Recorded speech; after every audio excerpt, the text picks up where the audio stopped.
Le Sounion, battant pavillon grec. 150 000 tonnes de brut à bord. Dernier pétrolier en date à être pris pour cible en mer Rouge par les Houthis dans leur guerre déclarée contre Israël en soutien aux Palestiniens de Gaza. Ces insurgés yéménites soutenus par l'Iran se filment ici en train de placer des explosifs sur le cargo. Effet visuel massif, c'est ce qui est recherché. Les 23 membres d'équipage sont évacués le lendemain par Aspides, la mission navale européenne défensive déployée depuis février pour la sécurité des navires marchands en mer Rouge. Et depuis, difficile de savoir ce qu'il se passe pour ce cargo en proie aux flammes avec sa cargaison explosive.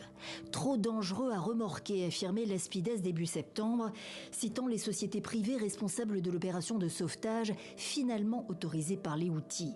Il n'y avait alors, selon cette même mission, pas de signe visible de risque de marée noire. Le cargo était ancré, assurait-elle.